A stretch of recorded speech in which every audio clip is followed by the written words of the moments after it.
vamos a hablar, elige el perdón. Porque es importante que tú y yo elijamos el perdón. Porque Dios desea que tú y yo seamos prosperados en todas las cosas. Lo dijimos en la primera sesión, en la primera clase. Y que tengamos salud, así como prosperar nuestra alma. Pero a veces no podemos prosperar, o nos sentimos estancados, o nos sentimos limitados, sentimos que no avanzamos, o que todo lo que hacemos se va como a un saco roto. Y nos preguntamos ¿por qué? ¿Qué nos está pasando? Sí, a lo mejor no sabemos la Biblia al revés y al derecho, a lo mejor tenemos mucho conocimiento en la Escritura, a lo mejor tenemos todos los dones que nos imaginamos y somos muy buenos en lo que hacemos, pero a lo mejor no hemos perdonado. Amén. Y si no hemos perdonado, le damos derecho legal al enemigo de introducirse a nuestras vidas. ¿Y por qué? Porque elegimos el juicio en lugar de la gracia. Y cuando elegimos el juicio en lugar de la gracia, estamos operando bajo la ley. Y al operar bajo la ley, tenemos que nosotros pagar el precio. Y al no poder pagar el precio, somos culpables. Y al ser culpables, el enemigo se encarga de darnos lo que merecemos. De meterse a nuestra vida y hacernos pagar por una condena por ser culpables.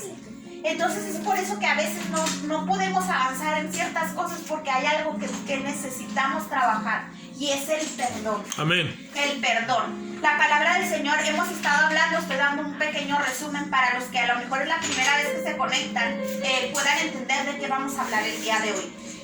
Hablábamos de que el perdón es una decisión, ¿verdad que sí?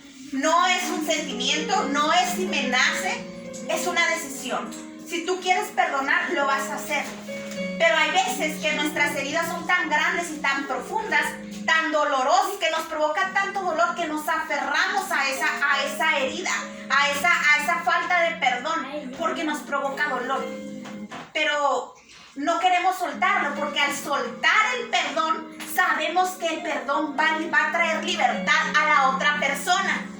Pero eso no nada más funciona así, no nada más eso liberar a la otra persona de lo que me debe, también es liberarme a mí mismo. Amén, amén. Amén.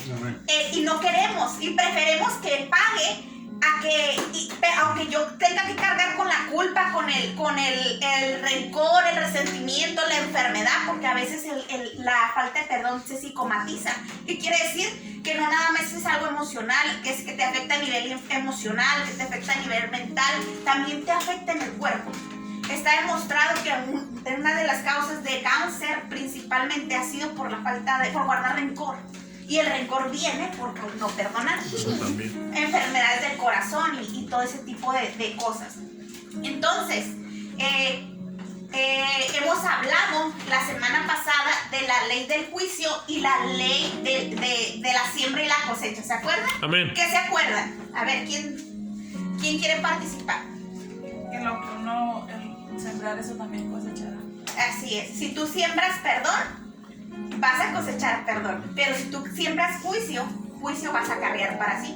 ¿Verdad que sí? Pero a veces preferimos pagar el precio de la culpa, el rencor, la ira, el resentimiento, con tal de que el otro también pague. Pero pasa a veces lo contrario, que queremos la gracia y el favor de Dios en nuestra vida, pero seguimos queriendo que el otro pague lo que nos hizo. Y ahí eso es lo que vamos a hablar el día de hoy. ¿Por qué? Porque a veces, ¿cuántos de aquí han recibido a Jesús? Amén.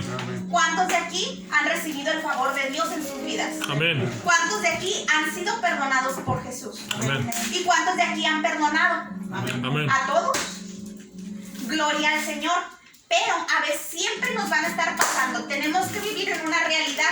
El ser cristiano no es que nos vamos a poner en un mundo de caramelo y nadie me va a hacer nada. Eso es una mentira, eso es una falacia. Es algo utópico, algo que no existe. Somos seres humanos y siempre va a haber gente que nos va a herir. Siempre van a pasar cosas que nos van a provocar un daño. Sí, amén. Pero tú decides qué hacer con eso. Ahí radica la diferencia cuando una persona conoce a Jesús y cuando la otra persona no. Sí, amén. ¿Sí? Entonces, el perdonar es una decisión. Yo puedo elegir no perdonar y caigo en juicio, o puedo elegir perdonar y recibir la gracia de Dios. Lo que yo no puedo hacer es elegir la gracia de Dios, pero el juicio para mi hermano. porque así no opera el perdón según Dios. ¿Sí, pastor? La primera interrupción, disculpa. Gracias por los que están comunicándose, los que se van a conectar. Los bendecimos por Facebook, por YouTube. Una pregunta, hermana. Entonces, ¿nos estás diciendo que la persona que no perdona a otra persona, esa misma persona también se queda atada? Así es. ¡Wow! Sí. ¿Y qué pasa si tú perdonas a esa persona y la otra persona cuando le dices, sabes que yo te perdono, ya estuvo, no hay broncas, cero problemas, sinceramente, pero la otra te dice, ya ves, tú tuviste la culpa, tú lo hiciste, tú eres la culpable y esa persona no te perdona, ¿qué pasa? Pues ahí ya radica en la decisión del otro. Sí, pero de ti, tú ya estás sembrando gracia en él. Porque yo quiero gracia. Entonces yo automáticamente le aviento un lazo de amor a él. ¿Sabes qué? Tú no me perdonas, ya Dios va a trabajar el proceso contigo. Y voy a poner un ejemplo acerca de lo que está diciendo el pastor.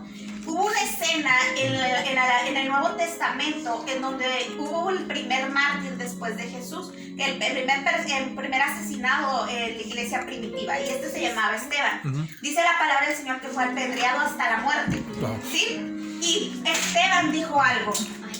El que los que estaban acusando, según los historiadores judíos de ese tiempo y según los estudiosos de la palabra del Señor, dicen que el que perseguía a la iglesia era Pablo, el que escribió gran parte de las epístolas del Nuevo Testamento, en los que todos conocemos como el apóstol Pablo. Sí. Amén. Pero en ese tiempo era perseguidor de la iglesia.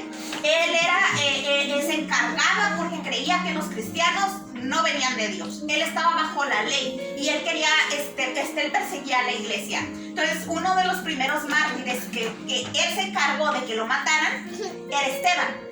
Pero Esteban le dijo, perdónalos porque no saben lo que hacen. Él fue perdonado y dice que vio los cielos abiertos, pero hizo algo con Pablo. Le lanzó la gracia sobre él. Y dice la palabra que todo lo que ates en el cielo será atado. Todo lo que desates en la tierra también será desatado. Él ató en gracia a Pablo. Y la gracia lo persiguió hasta que él se convirtió. Hasta que lo alcanzó. Y fue uno de los pilares de la iglesia primitiva en ese tiempo. Posteriormente dice la historia en el libro de Hechos que él tuvo un encuentro personalmente con Jesús. Amén, amén. Y fue una pieza clave de la iglesia primitiva. Amén. Pues fíjense bien lo que pasó. Si nos ponemos a analizar el panorama de ese tiempo, Esteban fue el primer mártir y él lanzó el perdón sobre él. Lanzó el perdón sobre él. La gracia, sembró gracia en la vida. Él estaba dando con sus palabras a Pablo por haberle lanzado el perdón. Entonces, ¿por qué doy este ejemplo? Porque a lo mejor tú tienes que perdonar, o es necesario que perdones a alguien y esa persona no te quiere perdonar a ti. Tú ya hiciste lo que tú ya te libraste y lo libraste a él de la condena, de lo que él te debe a ti. Ya lo que él considere que tú le debes a él es punto y aparte. Pero tú ya estás libre. ¿Sí me explico? Él va a tener su proceso si así él también lo determina. ¿Por qué? Porque Dios nos da la libertad de elegir si sí o si no. ¿Vamos bien hasta ahí? Amén. Ok, entonces vamos a buscar Santiago capítulo 2 verso 3.